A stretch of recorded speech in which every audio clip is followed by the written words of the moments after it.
All right, we have the latest practice update on Brock Purdy, kind of what they're dealing with and how they're moving through practice now that he is back. But we're going to talk about a lot of things, including some roster moves that have went down and a surprise injury to Ricky Pearsall.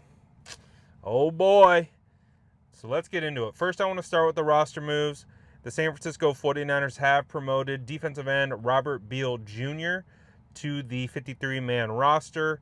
Obviously, this is to replace or help replace the spot that is left by Nick Bosa.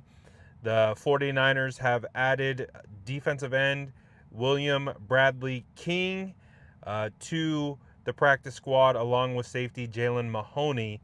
Keep in mind, that is not Shiloh Sanders. Shiloh Sanders was in for a workout along with Jalen Mahoney, among others, but the 49ers opted to go in a different route, and they have also released Derek Canteen from the practice squad in order to make some of these roster moves. But let's get into the one everyone's been waiting for, Brock Purdy, and then of course we'll talk about Ricky Pearsall. With Brock Purdy, he is officially practicing today in a limited fashion.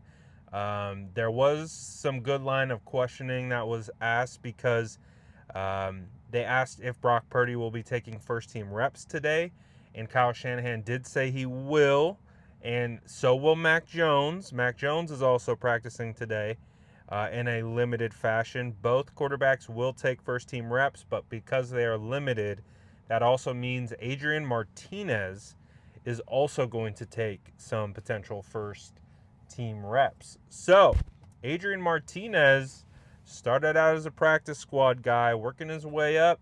He's getting reps, even though it does sound very promising about Brock Purdy and his potential return, because I think from my understanding, Brock Purdy didn't take first team reps all last week. But with Brock kind of stepping into a limited participation with the first team unit is a good sign. And obviously, we'll continue to monitor this whole situation throughout the week, and we'll be monitoring closely because typically, as we have seen, if a player logged a limited participation, that likely means they would play. And Brock logged 3 limited participations last week and did not play. Now, I don't mind it. I get it. I understand why. They felt that, uh, you know, he just wasn't healthy enough. And you had Mac Jones where you feel comfortable that he could go in and win a game for you, which is exactly what he did. I think it made sense. I think it makes sense. You sacrifice the short term in order to not, potentially injure Brock Purdy for the long term. So that's good news. Let's talk about the one that I think is going to surprise a lot of people. Surprised me when I heard it. Ricky Pearsall knee won't practice today. Now, he didn't make it sound uh, as if, it's a serious concern. The way that I read what Kyle Shanahan was saying was he will be able to have an opportunity. They'll reevaluate him throughout the week, and they'll kind of see how things come together. But as it stands right now, um, no Ricky Pearsall. So Ricky not practicing knee. I guess he came up a little limpy in that game against the Arizona Cardinals. I didn't specifically notice it, but I did hear Matt Barrows, I believe, reference it when asking the question. So that is a concern as well. And also, unfortunately, Jauan Jennings, who's dealing with an ankle, was among a long list of players who aren't practicing today. However, Kyle Shanahan did say that he will have a chance to return this week. So we'll have to monitor that situation.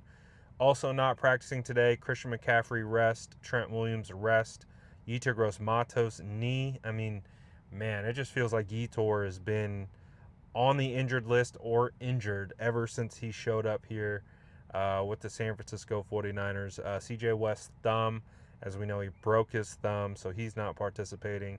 And Jordan Watkins also out. And Jordan Watkins was considered to be an IR candidate last week, but I do think that the 49ers want him to return, so they haven't placed him on IR yet. So yeah, it's every time we feel like we get one step ahead, it's like one step back kind of a feeling.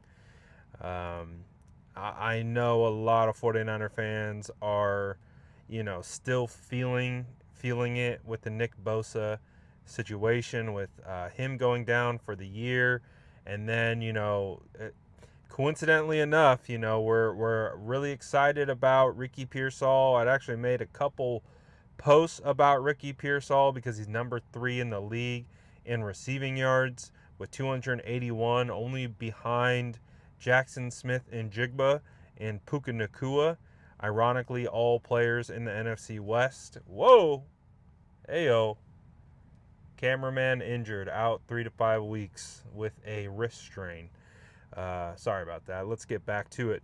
But yeah, man, it's a tough situation. It's a tough development with how everything is panning out and playing out with the San Francisco 49ers. But again, it's a guaranteed type thing. Players are going to get injured. It's just, unfortunately, the nature of the business, and unfortunately, the nature of the San Francisco 49ers is dealing with injuries. So we'll have to see on a couple of these guys, but I do hope that, they will be able to rebound and will be able to recover.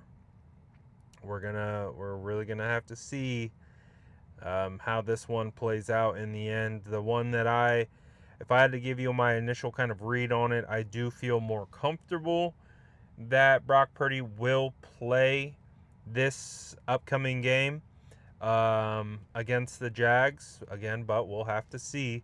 I don't think that. I think the fact that both Mac and Brock are limited kind of shifts it closer to Brock Purdy being involved in that situation. Um, with Ricky, I don't know. I don't know what's going to play out there.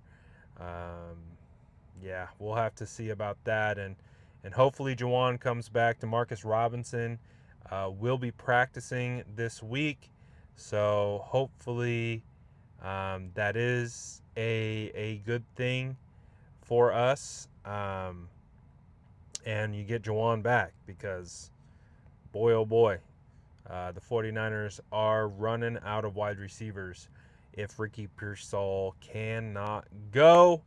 Ricky's been having such a great year. I'm hoping more than anything this is more precautionary. Again, one of the things that we are going to be looking for is does Ricky turn in a limited participation over the next 2 days? Because if he does, it gives us a chance to have Ricky to go. So that's what we'll now be on the lookout for tomorrow, and of course Friday, when tracking and following all the injury updates that seemingly revolve around the San Francisco 49ers. At a certain point, I feel bad for Kyle, man. I feel like, I know a lot of people, not, I wouldn't say a lot of people. I would say some people have made this like a Kyle issue. Obviously, a lot of people want to know why this is happening. We've had Stretchgate in the preseason. Is this strength and conditioning? The 49ers have already fired their strength and conditioning staff once. That clearly didn't help anything. I can't speak to why this keeps happening, why the injuries seemingly feel constant. But regardless of assigning blame for injuries, because there's just a part of football where you're guaranteed. It's a 100% guaranteed sport. You're gonna get injured. Just, it's gonna happen. So I do kind of feel bad for Kyle, in a sense of having to constantly answer questions about this when you have to think about him. He's thinking about who's available, and he's thinking about game planning and getting everyone prepared for that game with who they have. And he's obviously being asked a bunch of questions about how did this guy get injured? How long is he expected to get injured? Why is this in, and it's like at a certain point it's like I don't even know if he knows the answers to these questions. It's almost like the 49ers have to have like a like the first person to come up and speak needs to be like the strength and conditioning guy, like the main guy, and he provides all the injury updates, and he provides um, any of the injury information.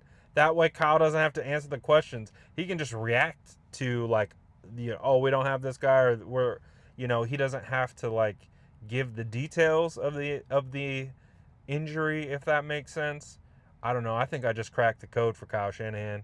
Um, I'm seeing it right now. Nick Wagner talking to Ricky Pearsall says just some knee soreness. And that his expectation is to be back at practice and be okay for Sunday. All right, well, that's good news. Hopefully you stayed to the end of this video to be able to catch that update, because I just talked a lot about Ricky Pearsall and the questions about him, but this is a good update. So I might need to just make a separate video just to, because I don't know how many people are going to stay till the end to be able to catch that. But that is good news. Sounds like everything is going to be okay for the San Francisco 49ers. So I'll keep you in the loop and keep you updated as more of these updates come through.